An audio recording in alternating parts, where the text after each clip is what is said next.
Welcome to Badger Beer Hour, where I'm joined by my good friend, the Wisconsin beer baron, Chris Drosner, and my good friend, Landon Cherney from Taproom Travelers. Hey. That's Chris O. Drosner, by the way. Yeah. Happy St. Patrick's Day, everybody. Yeah. All right. Well, we'll jump to the news.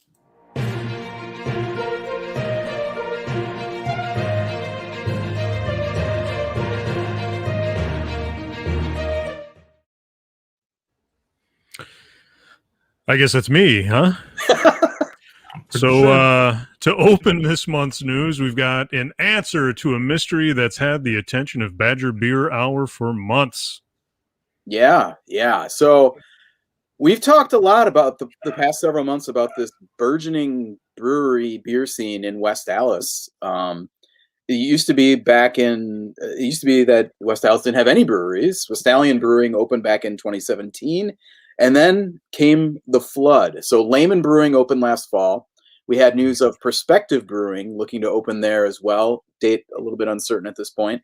But the big thing that's had our attention is what brewery is setting up shop in the former Perfect Screw Products building. I know you guys remember Perfect Screw. You couldn't stop talking about the pun there. It's not a pun. It's just they used to make screws there. Screws. And they were really good screws. In fact, maybe like perfect screws. So we finally have an answer. And it is Ope. Ope Brewing, OPE, is looking at opening this fall. And there's some credentials in the team behind this. Kyle Siskey is going to be the head brewer at Explorium. He's involved. Adam Anders is head cellarman at Explorium. And John Anopa is a longtime friend of Kyle Siskey. Don't know a lot about him, at least brewing wise. Appears to be a home brewer, but that's the team. And as we kind of suspected from the size of this building, it's 12,650 square feet, which is a lot. My usual kind of back and napkin math is about, if you're fully built out and devoting most of your space to brewing space, it's usually about a square foot per barrel per year. So that would put them, like 10,000 barrels, maybe. That's really big. Obviously, they won't start that big, but anyway, this is going to be a different deal than those other breweries in West Allis that are smaller, kind of more focused on taproom sales. Ope will have a 15-barrel brew house and canning line planned from the start. So big. And there'll be plenty of public-facing space as well, though. Big patio with fire pits, volleyball courts, and space for games like cornhole and bocce. And they're also going to have a place for multiple food trucks. So welcome to West Allis, Ope Brewing. When is this? Opening this fall. Yeah, at least that's the plan. You never know. But yeah. Well, it sounds like, I'm sorry, it sounds like it's perfect place to open during COVID. Yeah. I mean, spaces, and people out. The location of this is kind of in the center of this, what had been kind of a pretty industrial area of West Allis. So there's a lot of open space, and a lot of it's been redeveloped for like community areas. I'm pretty sure the West Allis Farmers Market is located not far from this area. So, I think it's kind of developing into kind of a walkable, like multi-stop type place. So yeah, West Allis looking up. Lynn, did I cut you off? Nope. Cool. Oh, it's Ope. Not Nope. I mean, so real quick though, having all that space costs a lot. So you're going to have to be able to pay for that. So again, I don't know where we'll be in COVID in 3 months. We didn't know where we were going to be 3 months ago. But again, having that space, I think is going to be, good, and they can plan. And then once we go back to normal, they can, crunch it in and still use that space. So yeah. But remember the way that this surfaced was that they were buying this property from the city. So, former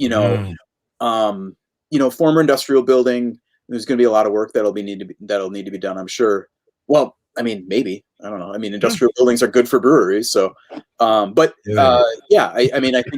that's, it sounds like a lot of capital in on the front end, I think, to your point. So, Yeah, I don't know. Explorian beer is pretty good, so we'll see. I think the track record here speaks pretty or bodes well for going forward.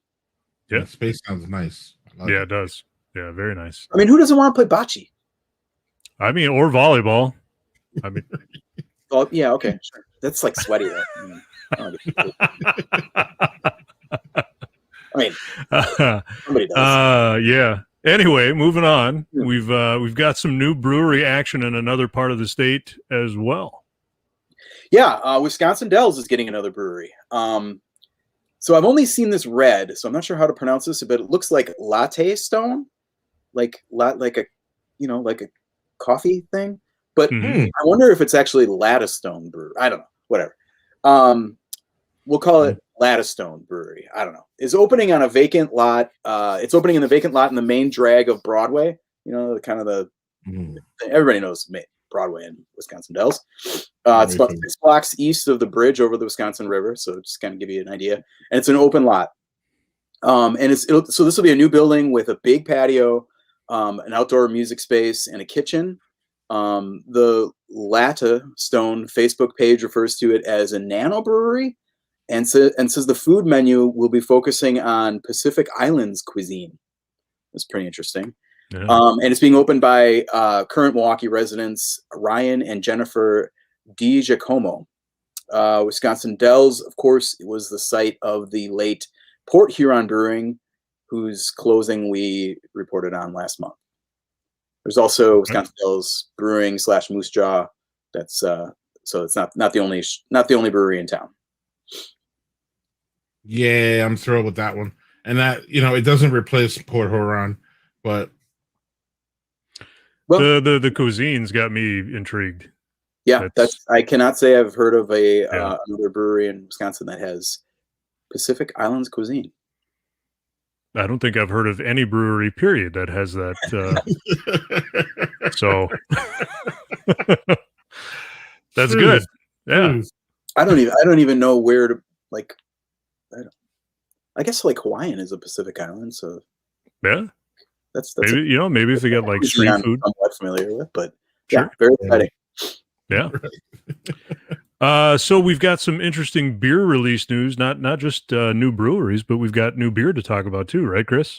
Yes. Yeah. So let's start with, this is not, I mean, there's a new release here, but I think it's really interesting to talk about because it's the latest in an ongoing collaboration between Carbon 4 in Madison and one of the state's biggest businesses, Quick Trip. Urge Tracker is a peanut butter stout based on the convenience chain's Urge Tracks peanut butter cup ice cream, kind of like Moose Tracks. And it's the third beer in the Carbon 4 Quick series, which is only available at Quick Trip. Have you guys had this beer yet? I'll be honest with you. I saw that you sort of reviewed it on Twitter. Yeah, and I said no. it's very, very sweet, which is a pretty interesting shift from their first beer in this series, which was also a stout. It was called Glazer Bean, so it was a chocolate donut coffee stout, and the chocolate was a little bit more on the bitter side. This one, I think, they brewed it with lactose and probably vanilla. So, it's more of a pastry profile, despite having actual pastries in the previous one. But that beer was more balanced. I mean, the coffee was nice, but it wasn't particularly sweet. And I wonder if, with a collab like this, the audience is a much more broad set of people than probably normally drink craft beer. So I wonder if they wanted something that was a little bit more amplified as far as like the chocolate aspect or the donut aspect or the peanut butter. And this one is not subtle at all. It is a lot of peanut butter. It is a lot of chocolate sweet, So yeah, I mean, not for everybody, but this is a pretty big deal for a brewery like Carbon 4, getting premium guaranteed placement for what's essentially a new beer. I mean, it is a new beer in one of the biggest retailers in the state, particularly in markets where they might not be super well developed up in the Northwest or Right. Western Wisconsin. I had a big long discussion with brewmaster Ryan Koga from Carbon 4 back in fall 2019 before this series launched, and one of the things that's really that I thought was really interesting about this is that Carbon 4 is essentially making store brand beers here for Quick Trip, and Quick Trip, their store brands are, I think they're pretty well regarded as high quality, and I don't know, I like all their stuff that they make there, and but they're all kind of clearly Quick Trip branded. Like you've got the Urge line of snacks, and I forget what all the other stuff is named, but Nature's Touch for like milk, and and Quick Trip makes all that stuff or processes it or whatever. They're not outsourcing that to other companies like Costco or something would. These are true store brands that they are made. Almost all of them up at their big plant and food plants on Alaska where they're based. So this is a major departure for Quick Trip, and that it's a I think it recognizes that beer is different than those other things, that you want to put it in expert hands. And I think the exclusivity and the authenticity of the Carbon 4 brand, they wanted that to come through. Ryan talked about the labels. They said, no, we don't want Nature's, we don't want Urge whatever labels. We want your artists to do labels in your style with that kind of, Carbon 4, obviously the Fantasy Factory label with the ninja, or the ninja cat with the gun on the unicorn, legendary. That's the thing that their labels are all about. And they wanted to extend that into this kind of, Quick Trip kind of universe of things. So I think it's a pretty interesting, I think it's fascinating, even if I don't love this latest beer. And certainly this beer, some people are going to love it. It's, if you want your beer to taste like sweet peanut butter cups, this is your bag. So, I don't know. Yeah. Sorry. Lewis said, yeah, he's found the first two, both all right. Yeah. The second one was Carbon for a Quick Trip. Yes, they are, Rick. Oh yeah. Yep.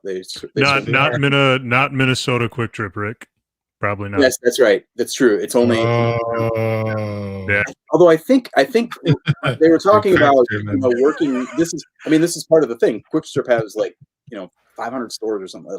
They have a lot of locations, and only about half of them or so I think are in Wisconsin. So this is obviously a growth plan for Carbon 4. Getting their foot in the door in other states with other distributors. There's still all this stuff still has to go through beer distributors. So. That's a foot in the door for Iowa, Minnesota. I think they might be out in the Dakotas a little bit, but so that's definitely part of the deal here. Not in my Dakota. Not in Minnesota, not yet. All right.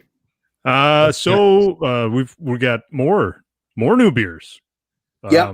So speaking of stouts, there's a really special one coming out from Lakefront. Yeah. So I've been a big fan of Lakefront's My Turn series for a long time. This is where different employees from all over the brewery, different operations, work with the brewers to create a beer using their name. And I think more recently they've switched the packaging up to include a likeness of the employee who created this thing on the packaging. It's a great way for the brewery to mix up its seasonals, kind of do different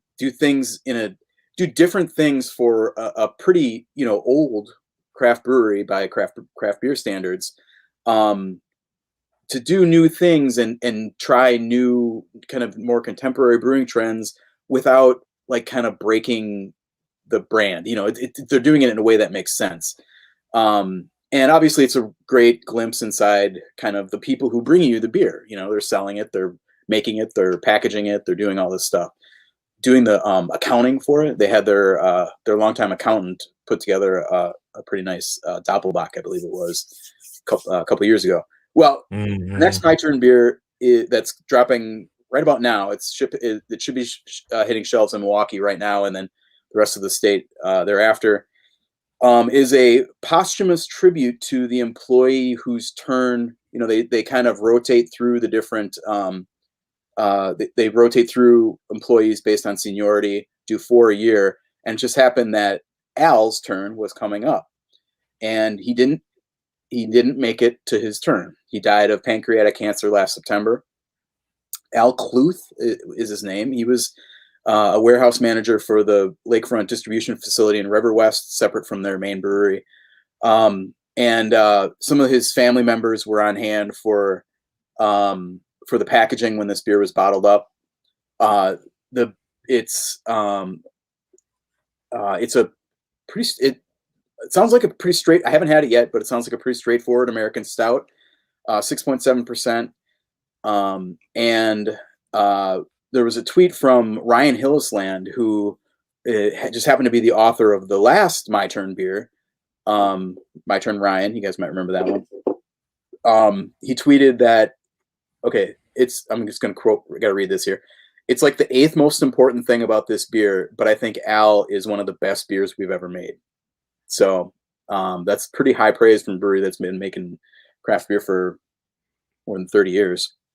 Yeah. And one of those other important things that he mentioned, Lakefront is donating $1 from the sale of every 6-pack, $4 a case, to the American Cancer Society. So go find some Al. Yes. Yeah, that's awesome. Yeah. Looks like a good beer. Yeah, good cause. Looks like a good beer. Yeah. Oh. Get more than 1 6-pack. Right. Get a bunch of them. Make sure it's good. Yeah. Right. You got to test it a lot. So then we're going to wrap up this month's news with an interesting story about Wisconsin's own New Glarus. Yeah, we can't not talk about New Glarus on Badger Beer Hour here. Sure. So this week, the national site Good Beer Hunting posted a story that was essentially centered on the question of why New Glarus hasn't expanded sales out of state during the pandemic. We've seen this from a lot of high demand breweries over the last year, expanding their geographic territory, distribution territory, to make up for lost sales, especially in draft production. Here in Wisconsin, we've seen a bunch of these from kind of near and far. We've had Other Half, Aslan, Dovetail, Phase 3 from Chicagoland as well. And then the big one that kind of makes this question seem plausible for a brewery like New Glarus is Allagash. They came in was it June or late May, and they told me that, I wrote a column about this one, and they said, yeah, this is a pandemic move. We wouldn't be doing this if it weren't, which is pretty unusual. And they were pretty upfront about it being kind of a let's see how it goes kind of thing. If they send a bunch of trucks here and the beer doesn't sell through very, very quickly, they were pretty clearly ready to pull it back, and that would be that. But I don't know where everything's at with Allagash now, but I mean, Allagash is still on our shelves, and I don't know. I get the sense that it's moving pretty well, but I guess maybe that's just my buying habits. I don't know. Anyway, New Glarus's numbers last year do kind of give some credence to the idea that this could be a possibility. Production was down about 12% last year to a nice pat number of 206,000 barrels. I'm sure Joe would that'd be really tough for him to go down to 206,000 barrels. I mean, it's the biggest craft brewery in the state by far. So with that kind of math, it's not unreasonable to think that New Glarus could have moved some of that lost volume of beer, in Illinois and or Minnesota if it wanted to. And I think we know where this is going. I mean, New Glarus talks all the time about only in Wisconsin. It's clearly a core value to them. But they've also articulated pretty well in the past that it's also a business value, that they want to do this because it makes the most sense for the business. And the reporter here basically got, who's the excellent Kate Bernat, she's awesome, got basically a LOL no from the New Glarus sales manager she talked to. The exact quote was no, never. So another doubling down on the idea that Illinois is going to be getting this anytime soon. And like this makes sense to us because we've been hearing that forever. The last time New Glarus was sold out of state was in 2003 in Illinois. So, but to me the interesting part of the story was that New Glarus remained maxed out in production in 2020, even though they dropped, even though that production dropped. And the reason that is they maintained full employment during the entire pandemic, but they divided workers into cohorts with fewer people per shift. So basically, they could do social distancing, and then it made quarantining easier if they had any positive virus cases. They closed the beer depot and the beer garden, which is just amazing if you haven't been. That was all closed all year. So that cut into production. But world domination is never. It seems pretty obvious that has never been a goal of New Glarus. So Kate actually interviewed me for the story, and I was kind of embarrassed that I hadn't actually even really considered the question that she was like. The core question of the story is like, why didn't New Glarus do this? And I laughed when she said it. I'm like, yeah, that shows you kind of how much we've just internalized this only in Wisconsin mantra is permanent. Like, it's a real valid question to anybody who, like follows New Glarus, I think from a national perspective. But like, it never occurred to me that this would be something that New Glarus would do. So, and by the way, there's a lot of interesting numbers in this story. And Kate was told by, New Glarus' sales manager that they made about 6% of all the beer sold in Wisconsin and about a full third of the state's craft purchases. So, wow. Yeah. And, 6% might not sound like a lot, but if you do the kind of ballpark math and go backwards on this, that puts Wisconsin beer sales at about 3.4 million barrels a year. I think Mark Garthwaite from the Brewers Guild tweeted a response to this today that the actual number, according to the Department of Revenue, was something like 4.1 million barrels, something like that. But that includes fermented malt beverages or flavored malt beverages and seltzers. So if you subtract that, and there's a lot of that made because the City Brewery in La Crosse, which actually was just sold again.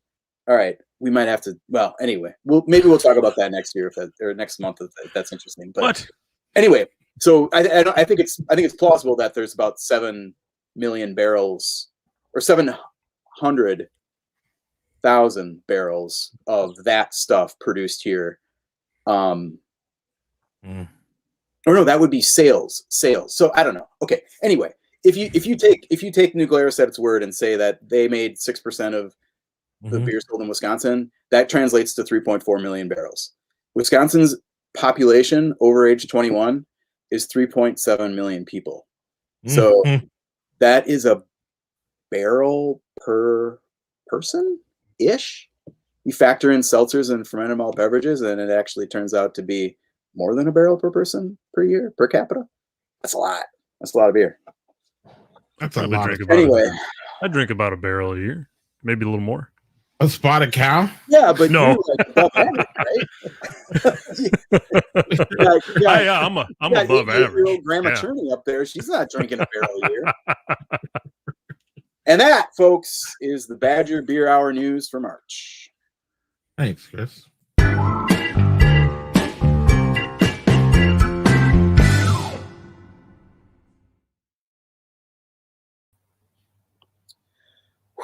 Okay, deep breath after that. All right. Tonight I am excited to welcome Joe Yeado. Did I pronounce that right? Yeado. All right. I've said it many times, or I've said it many times, and that was the first time I pronounced it. He is the founder and president of Gathering Place Brewing in Milwaukee. They opened in the city's River West neighborhood in 2017, and this Saturday, the brewery is hosting its third, now annual, Lager and Friends Festival. Joe, welcome to Badger Beer Hour. Thanks, Chris. Thanks for the invite. Good to join you. All right. Thanks for coming on. All right. Let's start with Lager and Friends. This is coming up Saturday. Have you checked the sales number? What's the sales numbers? I know we had 4 tickets available at the beginning, or like this afternoon. Is that? I think we're down to 3. Oh boy, you guys are going like hotcakes. Better get in there. Oh, look at there's the URL right there, right on the little ticker. Okay, so this is a pretty great event. Why the focus on lagers?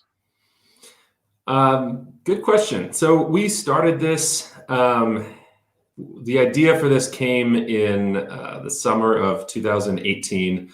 At that point, we'd been open for almost a year. We were coming up on our year anniversary, and we found a really great reception for our beer, specifically our lagers. And, we got to thinking, and there was a lot of ink spilled and digital ink spilled about how no one in this city is making lagers. And every time we would read a story like that, my entire staff, we would just kind of shake our heads and say, what are you talking about? This town was built on lagers. Our friends over on State Street, I'm sure, would have something to say about that, as would our friends at Lakefront, who, 2 of their flagships since the late 1980s have been lagers. So there's always been good lager in this town. And so we got to thinking about having a lager-only festival. And this is really a unique festival as compared to other ones in Milwaukee, in that we purposely kept it small. So we only invited 19 breweries, so there would be 20 breweries altogether. We invited our friends from River West, Black Husky, Lakefront, and Company. And then we purposefully reached far beyond the city and far beyond the state. Our head brewer, Corey Blodgett, he's from around Milwaukee, but he'd been brewing professionally in Portland and Seattle for almost 20 years before coming back to help me get started. And I had lived on the East Coast for some time and knew folks in the brewing scene there. So we wanted to purposefully bring great lager beer from around the country by breweries that did not distribute in Wisconsin. That's an important distinction. We wanted to bring them to Milwaukee so that people here could taste this great beer. But the other thing is, we wanted to get a collection of like-minded brewers from around the country in the same room. We wanted to bring them to Milwaukee and show them that there is great craft beer being made here. And the first event happened at the end of March in 2019. I actually did not attend that festival because, as fate would have it, our son was born that day. He was a few days past his due date, and my wife and I were driving to the hospital at 11 o'clock the night before the festival after her water broke. And we were just laughing because, of course, it would happen this way. Yeah, 2 babies came on the same day, I guess. Yeah. So I do have to say that I booked the venue at Turner Hall before I knew when the due date was. That's my story, and I'm sticking to it. You weren't trying to get out of anything. No, not at all. Didn't work. But by accounts of people who attended, they said they really loved it. I had many of the brewers say this was their favorite festival, in part because we designed it to be easy. They didn't have to lug jockey boxes or anything around. We built a custom draft system, so all they had to do was drop their keg off by Thursday, and they show up and they have a good time. And so I wasn't there, but Jim and Russ Klisch pulled Corey, our brewer, aside and at the end and said, "This is great. Please keep doing this. If you don't ever want to keep doing it, we'll take it over for you." And that meant a lot. I have a lot of respect for Jim and Russ and the things that they've accomplished. So that compliment really made me think that there is a need for this. There's a demand for this, and we're happy it's back for its 3rd iteration. We would love for it to be in person again, but we're just not quite there yet. Yeah, I was at that inaugural event, and I must say it was so different than every other festival, and I've been to a lot. Where it was. I mean, like, here's a great example. Like, this is the glass. I mean, like it's getting a little glare there, but like it's a big glass, and like this is basically the pour that you'd get, because you're getting lager beers that are not 8% ABV. You're not getting those imperial stouts that, I mean, and I understand why breweries want to bring those to the festivals, and I do enjoy that. It's not like but this was a different. It was just a different vibe. Everybody seemed really happy to be there, and I think that was part of. I think you kind of explained part of why it was. People were kind of taken care of, and I don't know. It was just a great vibe, and great beer too. I mean, it was awesome to have. I'm trying to remember some of the. I know Breakside was there from Portland. We had Freem. Yeah, Freem has won so many medals at GABF. We had Jack from Jack's Abbey, right? Out in Framingham, Massachusetts. These are, and you mentioned Dovetail before. Dovetail and Metropolitan. This is the top echelon of lager makers in the country, and we aspire to be in that company. And so we were certainly flattered that they would come to Milwaukee, and a small, modest festival put on by a 2-year-old brewery. Yeah. And what was how did, I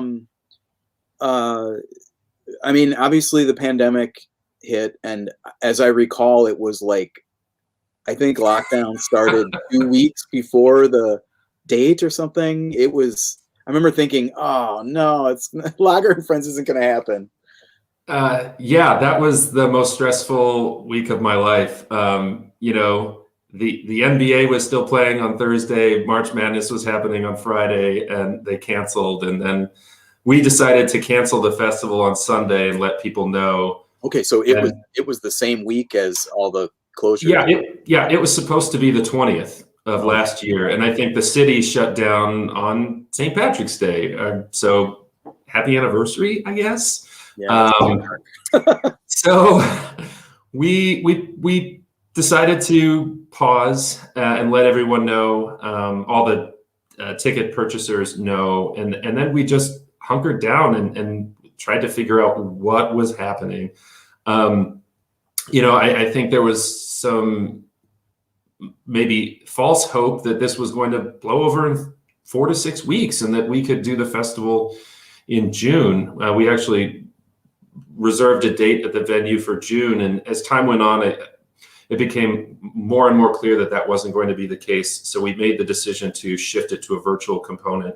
But it was important to me that we put on a production, that we have something of value to give.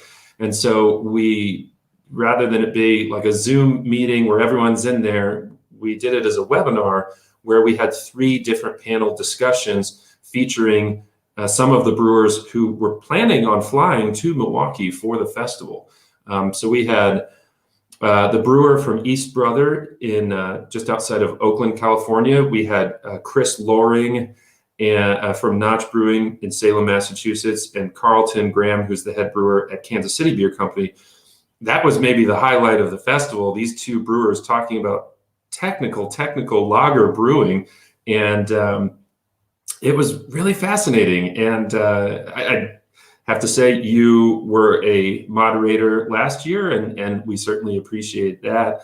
But we got a lot of really good feedback that it was a beer festival that was virtual, but it kept people's attention. So we knew that we could do this again.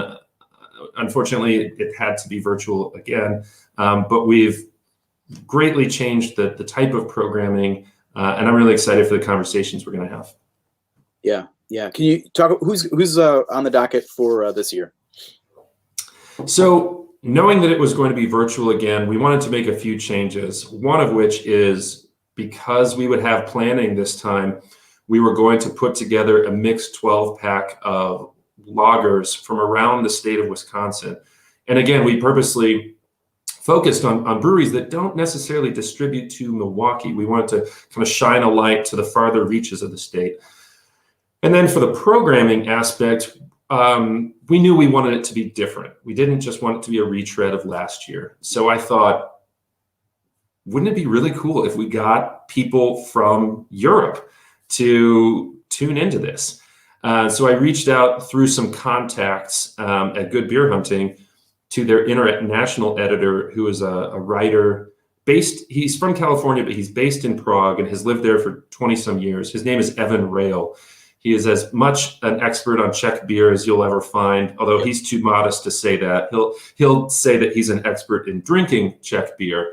And that's a title I aspire to. And then our other panelist is Dr. Martin Zunkov, and he is the head of research and development at the Brewing School at Weihenstephaner, which is outside of Munich. It's the oldest continuously operated brewery in the world. And that was a fantastic connection from one of our regulars, Dr. Bettina Arnold, who is a professor at UWM in the archaeology program, and she has done a lot of research about ancient beer. So feel very fortunate to have those two, and they will be joining us live from Munich and from Prague. So really looking forward to that. Nice. And I mean, we'll say like the brewing school at Weihenstephaner that's not exactly like, the oldest continuously operated brewery in the world is not like 300 years old. We are talking 13, I think it started in the 14th century. So, I mean, that's essentially the entire history of like modern, or not even modern, but like brewing. I mean, since brewing was really like industrial scale brewing was a thing. So, people ask like sometimes like, why is lager so crisp and why are these breweries so good at doing it in the Czech Republic and in Germany? And the short answer could be, well, they've had 400 years to practice. They've had 400 years to work out the kinks. They know what they're doing. Yeah, absolutely. And then the other panel, which I am chairing, but you can talk about the guests. Thanks for coming back for another round. Yeah. So we wanted to kind of shift and have a focus on American breweries, but we wanted to reach a little beyond Wisconsin. And the way it worked out, we have Lisa Allen from Heater Allen, and they are a lager-only house just south of Portland, 30 or 40 miles south of Portland, Oregon. And then we have Alisa Mercado, who is the founder of Rhythm Brewing in Connecticut, and she launched the brewery with a flagship lager. And so I thought it was really interesting in 2018 or 2019 to launch with a flagship lager.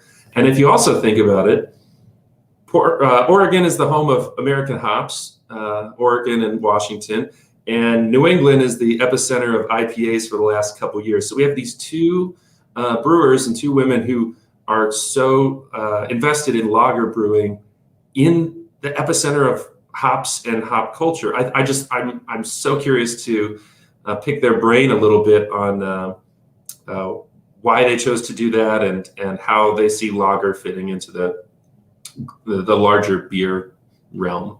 Yeah, absolutely. I do want to get to Gathering Place a little bit, but Red's got a comment. Let's see here. Maybe the highlight of 2020 is an afternoon where I felt like things are going to be okay after all. Yeah, it was a really nice day, and being inside and having a few beers with it really did feel like the hive mind thing, that whole like-minded individuals thing, that is real. And there's a kind of a community around lagers that, at least among like lager aficionados, that reminds me of, it feels like very different from the community around, say, hazy IPA or beer trading or kind of other aspects of the beer hobby, I guess. I don't know, like around beer culture, I guess.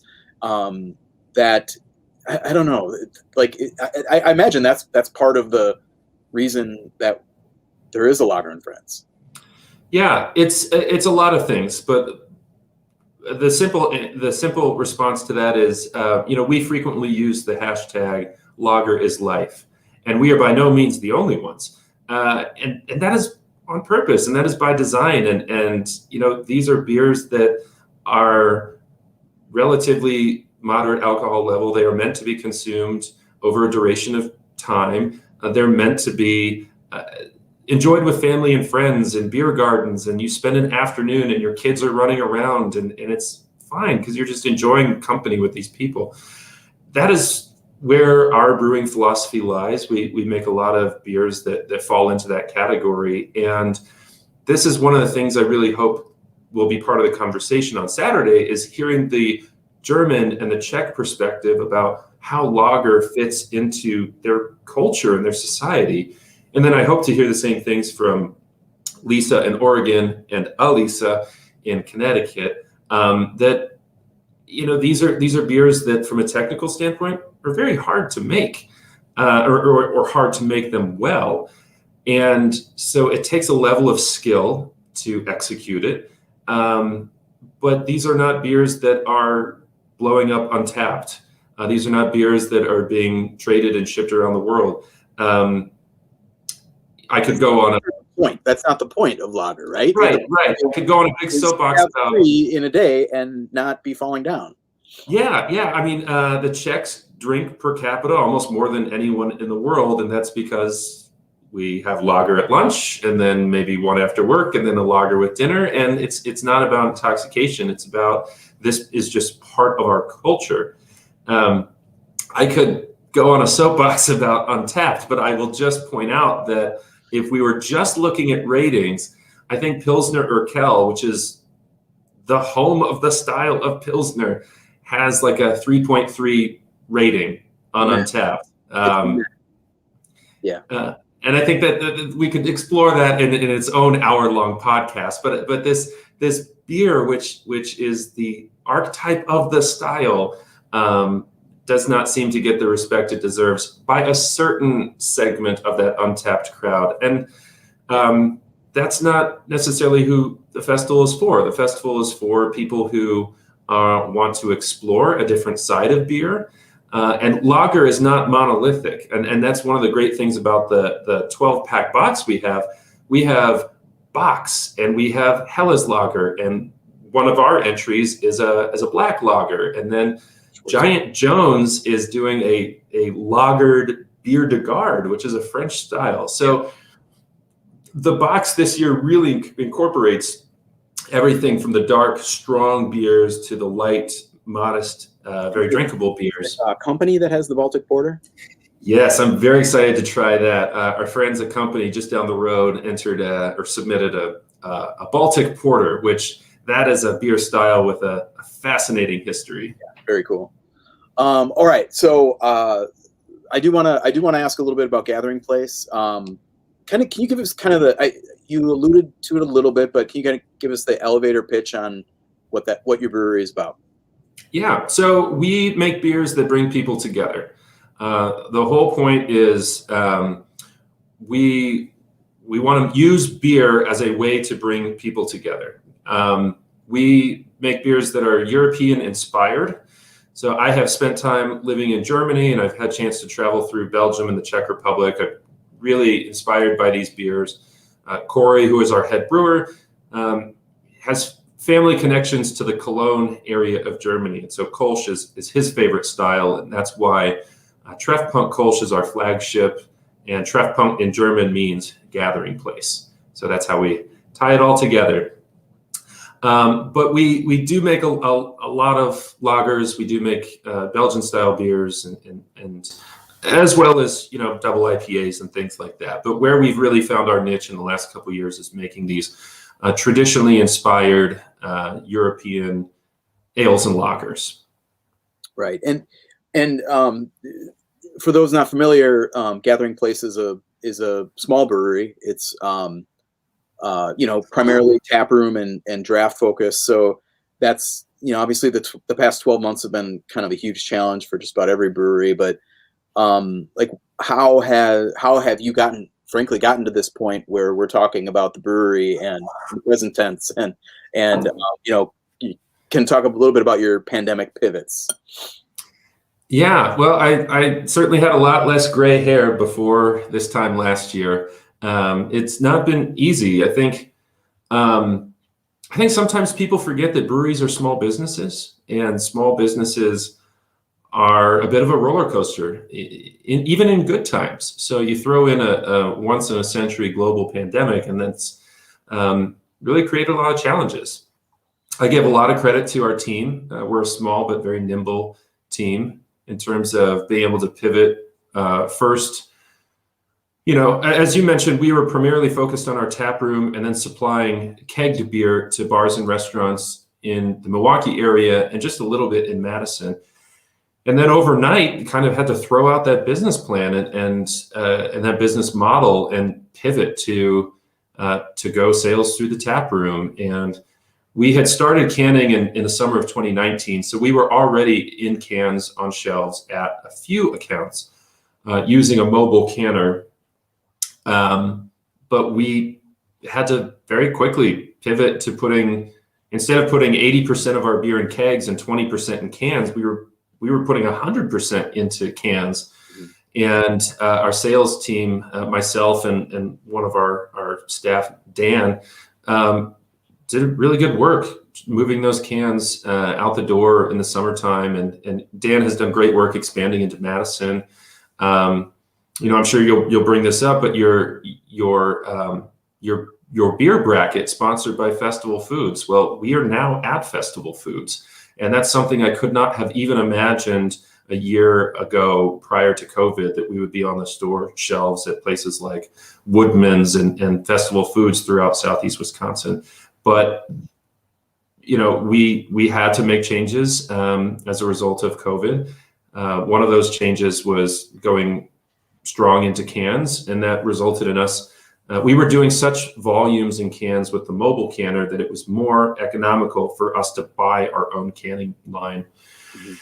Now, if you had told me a year and a half ago that a brewery making less than 500 barrels a year would buy their own canning line, I would have said, that brewery is crazy. What are they doing? That is a huge waste of money. Oh, how little we knew a year ago, huh? Right. Imagine those naive people back then. Yes.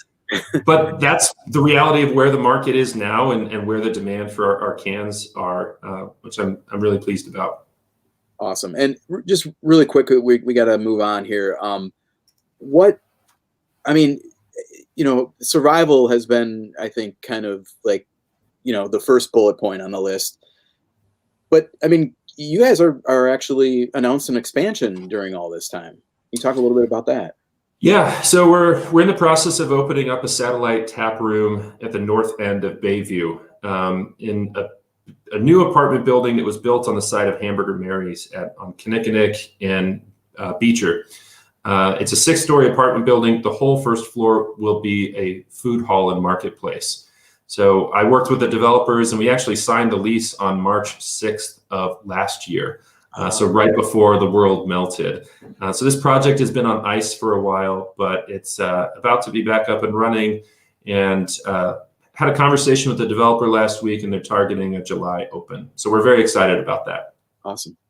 I did not know about the timing of that. Must have been like an extra, like you got a diaper for the baby and you got a diaper for yourself, because you probably just crapped your pants after committing to something like that, and then all this happens. I can't imagine. Yeah, it's something we're really excited about. Bayview has been very good to us. It's the neighborhood that I live in, and I'm really excited to be in that space with somewhere. They're still trying to figure out the count, but somewhere between kind of 8 and 12 food vendors and other retailers. I think it's going to be a lot of energy in a very, very cool space. And we will be the only beer supplier in that space. So it's very happy about that. A lot of thirsty people. That's right. Yeah. All right, Joe, thanks for coming on. And I am very much looking forward to seeing you on Saturday and digging into my Lagerfest box. Well, thanks so much for having me. This has been fun. Awesome. Thanks, Joe.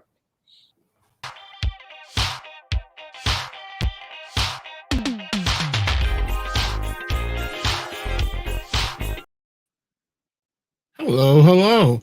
I am here to talk about a beer that is trending really hard here in Wisconsin, which is called Straight Outta Amherst from Central Waters. If you're a beer drinker in Wisconsin, I shouldn't have to tell you about Central Waters. If you're not a beer person in Wisconsin watching, Central Waters is one of our favorite beer breweries. I mean, it's by far. I mean, you talk about New Glarus, and then after that, you have to talk about Central Waters. So one of the fun things that we're going to do today is I'm going to try this beer. I'm going to spotlight this beer. I've never had it before. So wonderful. Here we go. I've heard nothing but good about it from our associate producer and newsman Chris Drosner. Beer Baron has heard really good things about it. If the pour, so it describes itself here. Let's pull this up as let's pull it up so I can read it. As a double IPA, West Coast style, brewed with a touch of oats, double dry hop with Centennial and Sultana hops. And we'll get to the Sultana hops in a second. But I'm going to get to this beer right now.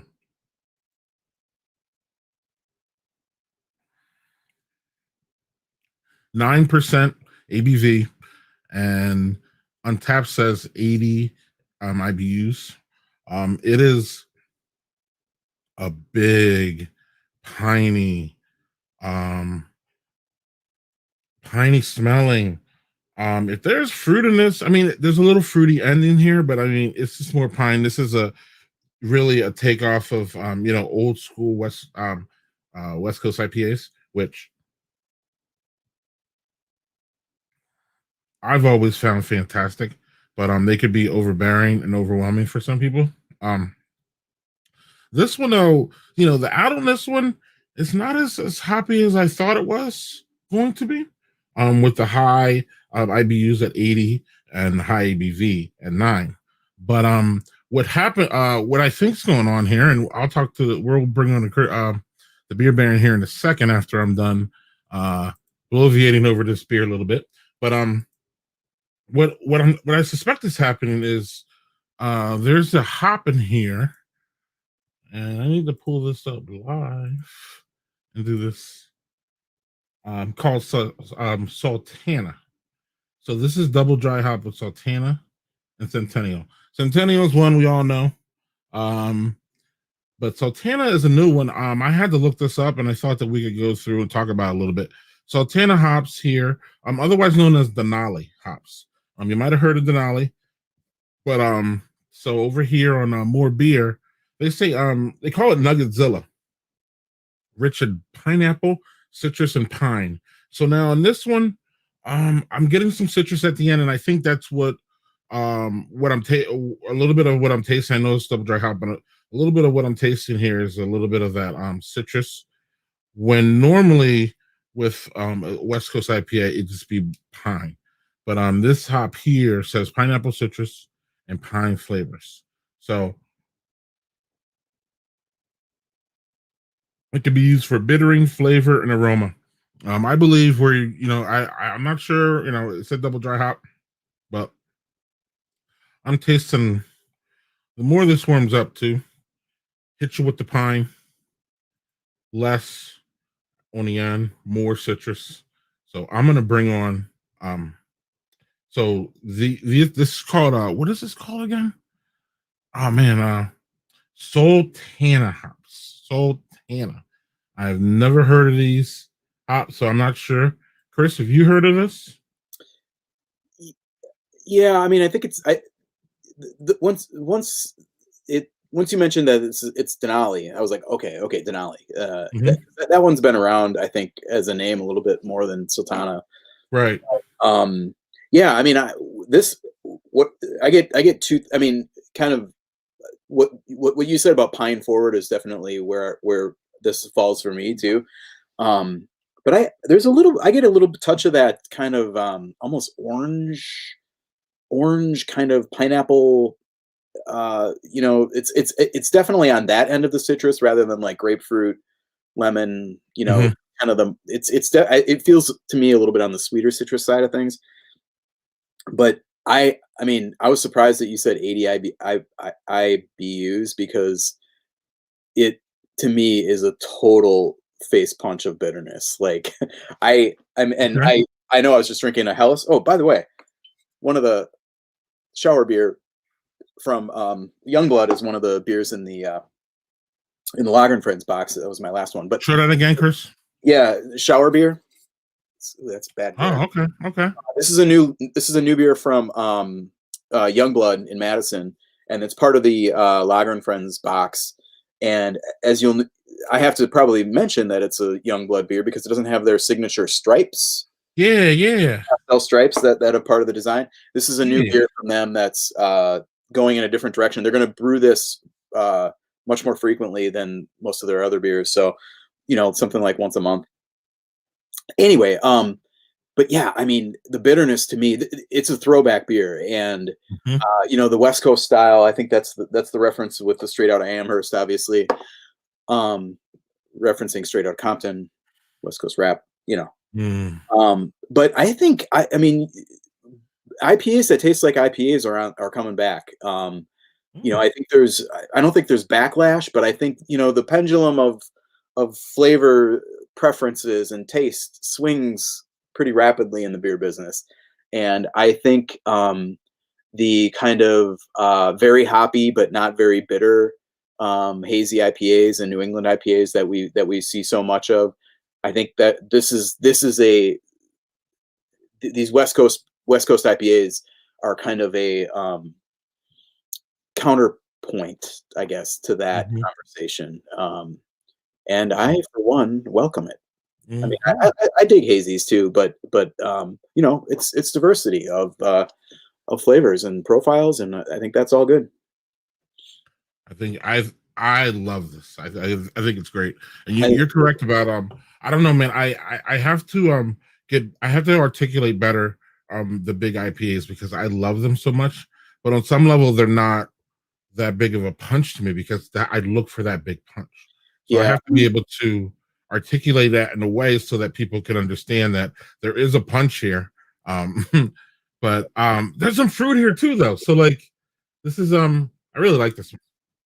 Yeah, I mean, I think one of the things that we like about this is the kind of beer that made IPA. Every beer, even if they're not IPAs, is called an IPA now, basically. Like, milkshake IPAs, that's not an IPA. It's got hops in it, but it's not an IPA. But the reason we love, the reason IPA is the number one style in craft beer is because of beers like this. Now, that has obviously evolved and mutated and become a lot of other different things, but this is a proven formula, and I think it's pretty damn good. Reminds me of remember when Hop Stupid came out from Lagunitas, and we were like, oh my god, 100! Oh my god! Right. Holy shit, we're gonna die from the bitterness. Yes. And that was kind of a bitterness arms race for a while, and this to me is right up there with those old school, face punch IPAs. Remember Palate Wrecker too? That was another one. Yes. Flash. Yes. It's a fun beer, and I'm glad it exists. It's a seasonal, dropped maybe 3 weeks ago, something like that. So it'll be around a little bit. It's still plenty good, fresh. Fresh is not an issue yet. So and get it while it's hot. Get it while it's hot.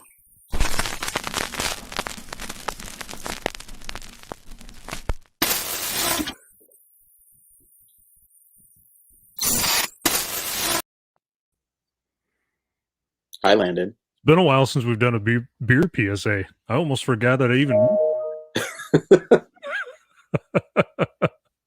I was wondering what box we were going to put this segment into. Yeah, no, that fits perfectly. Yeah. So it's that time of the year. We can't call it by its name, but we'll call it the big dance.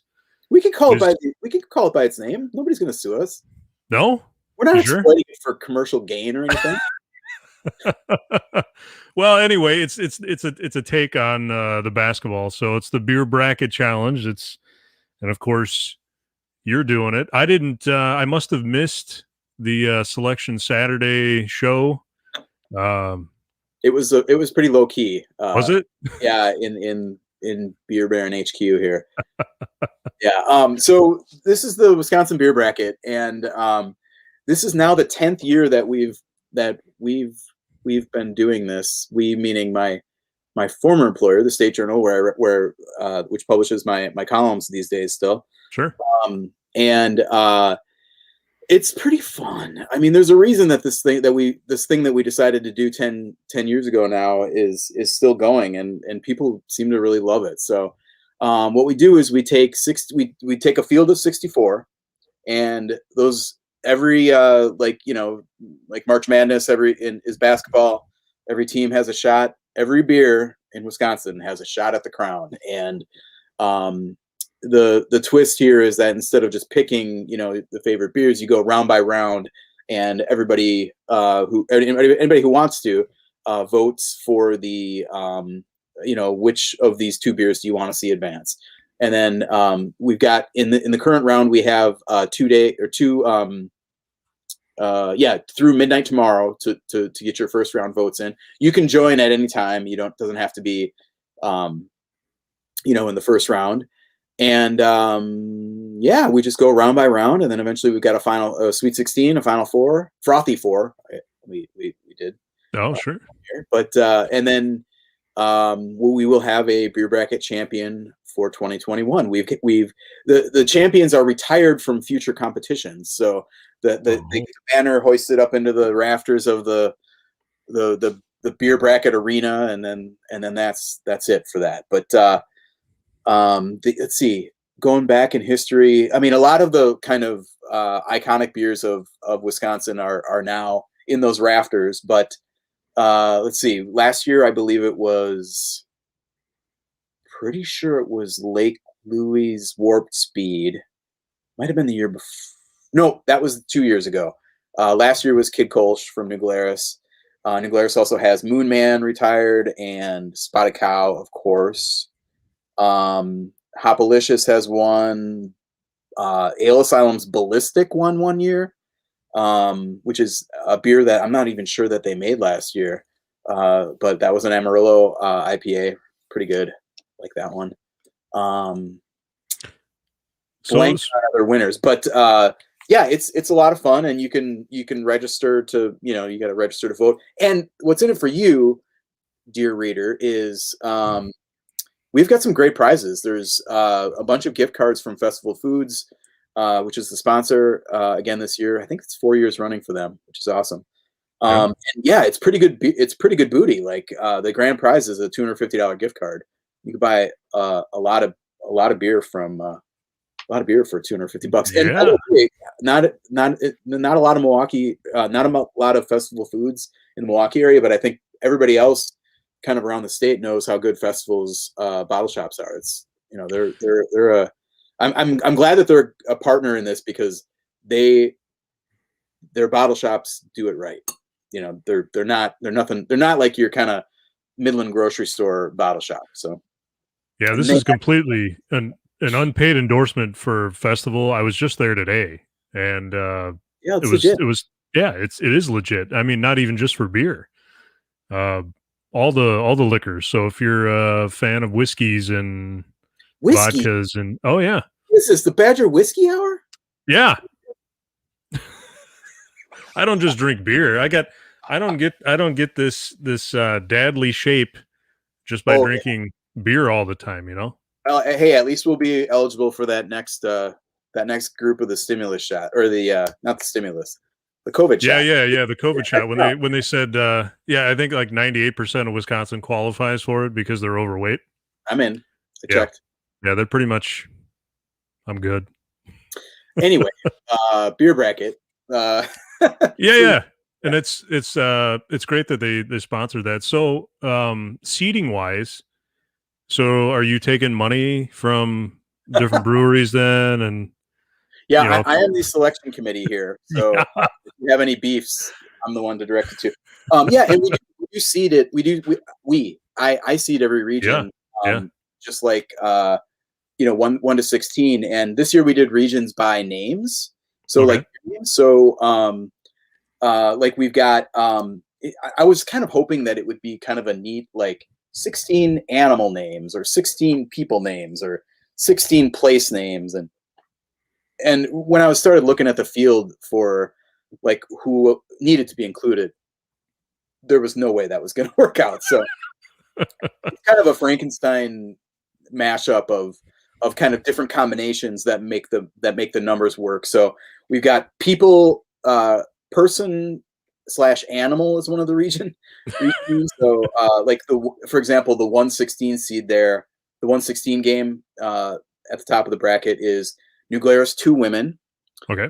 And Reitbauer from Sun Prairie has One-Eyed Jack, which is that's actually a card reference, but it's the Jack is a person on the card. Yeah, and then here's a good one. The next one is the 8-9 matchup in that region is Murder Hornet is my safe word from Youngblood. Youngblood, of course, had a lot of interesting names to choose from. Yep. And then Leaping Lemur from Hillsborough Brewing is a cream ale. So, like kind of having fun with that. There are actually 2 Murder Hornets in the person animal region, which is kind of fun. Murder Hornets, the Ale Asylum beer that I think we talked about that one. Yep.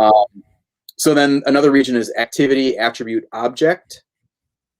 So like Wisco Disco is the 16 seed there up against Cashmere Hammer from Three Sheeps as an object. And then there's like the cleanest category or region was beer, just beer stuff. So like Lakefront Lager, like there's not really anything going on there. And then the 16 seed there is Rock County Brewing's Belgian Vit. So like, beers that are named after styles, beers that are named after like attributes of beer, like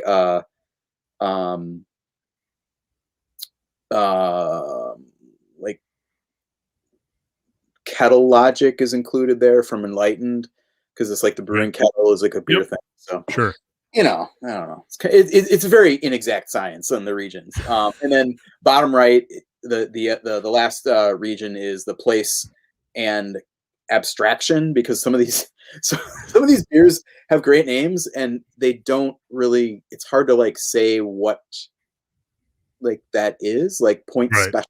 Like what is point?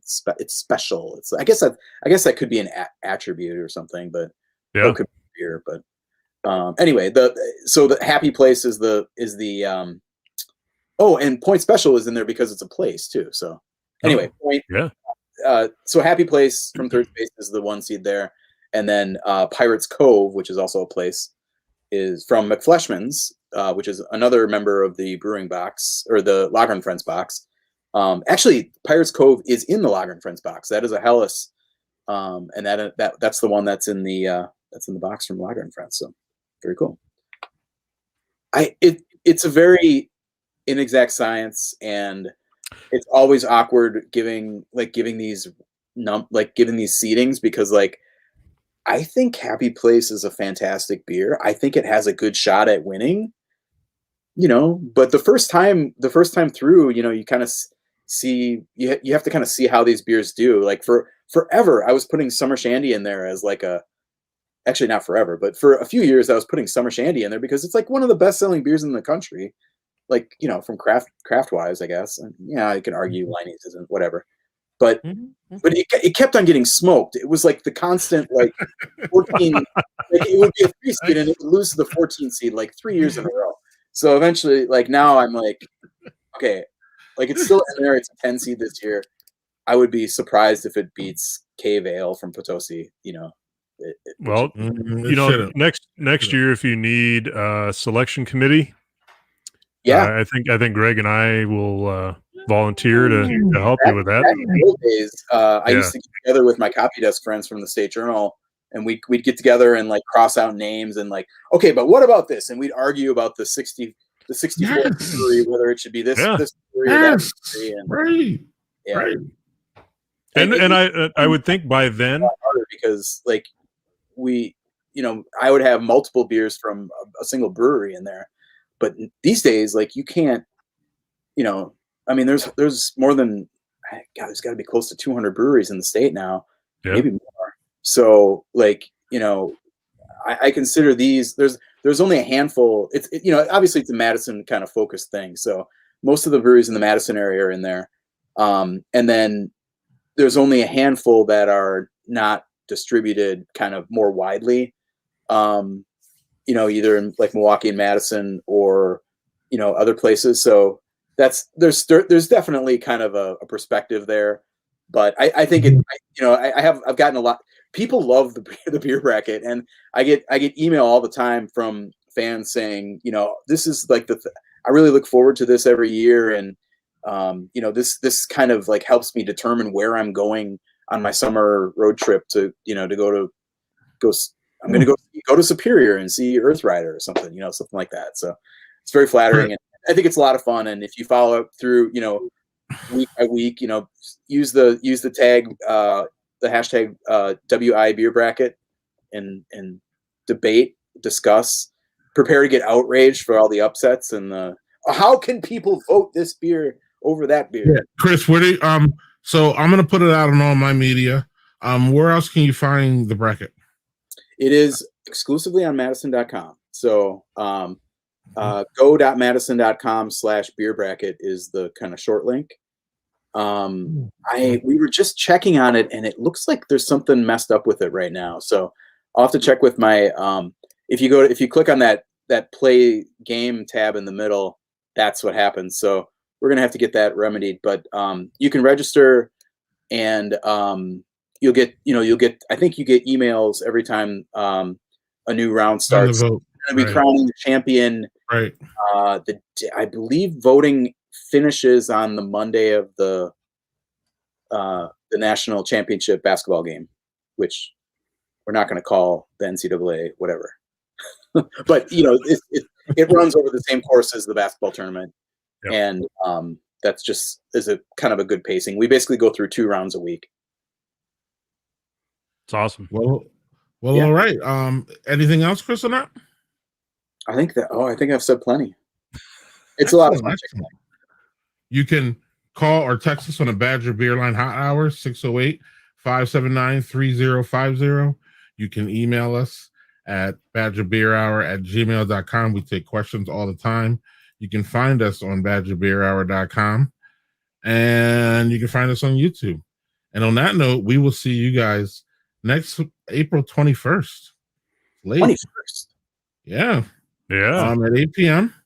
Verified, as I just verified it while we were online here. It's that weird week where the first day is the 7th day or Wednesday or whatever. Yeah. That's the latest date we'll have ever. Yes, and I'll see you fellas next month.